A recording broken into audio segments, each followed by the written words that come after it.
ദിവ്യ, തീർച്ചയായിട്ടും മാർപ്പാപ്പയുടെ പ്രതികരണം വന്നിരിക്കുന്നത് താൻ ആരെയും ഭയപ്പെടുന്നില്ല, പ്രത്യേകിച്ച് ട്രംപ് ഭരണകൂടത്തെ ഒട്ടും ഭയപ്പെടുന്നില്ല. താൻ തന്നെ ഏൽപ്പിക്കപ്പെട്ട ഒരു ദൗത്യമുണ്ട്, ആ ദൗത്യവുമായിട്ടാണ് മുന്നോട്ട് പോകുന്നത്. സത്യം പറയുക എന്നതാണ് ആ ദൗത്യത്തിന്റെ അടിസ്ഥാനം. അത് എവിടെയായാലും ആർക്കു മുന്നിലും താനത് പറഞ്ഞുകൊണ്ടിരിക്കും. അതിൽ നിന്ന് തന്നെ പിന്തിരിപ്പിക്കാൻ ട്രംപ് ഭരണകൂടം ശ്രമിക്കേണ്ടതില്ല എന്ന വളരെ കൃത്യമായിട്ടുള്ളൊരു മറുപടിയാണ് ഇപ്പോൾ മാർപ്പാപ്പയുടെ ഭാഗത്തു നിന്നുണ്ടായിരിക്കുന്നത്. ഇന്ന് രാവിലെയാണ് മാർപ്പാപ്പയ്ക്കെതിരെ അതിനിശ്ചിതമായിട്ടുള്ള വിമർശനം ഉന്നയിച്ചുകൊണ്ട് ട്രംപിന്റെ ഒരു പോസ്റ്റ് പുറത്തു വന്നത്.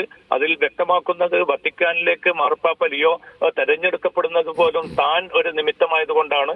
കാരണം താനുമായിട്ട് നല്ലൊരു ബന്ധം വത്തിക്കാൻ ആഗ്രഹിക്കുന്നുണ്ടായിരുന്നു. അതുകൊണ്ടാണ് അതുവരെ ചിത്രത്തിൽ ഇല്ലാതിരുന്ന ലിയോ ഈ മാർപ്പാപ്പയായിട്ട് അവരോധിക്കപ്പെടുന്നത്. അതെല്ലാവരെയും ലോകത്തെ മൊത്തം ഞെട്ടിച്ചൊരു സംഭവമായിരുന്നു. പക്ഷെ പിന്നീടുള്ള അദ്ദേഹത്തിന്റെ പ്രവർത്തനങ്ങൾ, മാർപ്പാപ്പയുടെ പ്രവർത്തനങ്ങൾ ഒട്ടും യാഥാർത്ഥ്യബോധവുമായിട്ട് ചേർന്ന് നിൽക്കുന്നതല്ല. റാഡിക്കൽ ലെഫ്റ്റുകളുമായിട്ടാണ് അദ്ദേഹത്തിന്റെ സമ്പർക്കമുള്ളത്. പിന്നെ അതുമാത്രമല്ല പല രാഷ്ട്രീയ പ്രതികരണങ്ങളും അദ്ദേഹം നടത്തുന്നത് യാഥാർത്ഥ്യബോധത്തോടു കൂടിയല്ല. ഇത് അംഗീകരിക്കാൻ തനിക്കാവില്ല.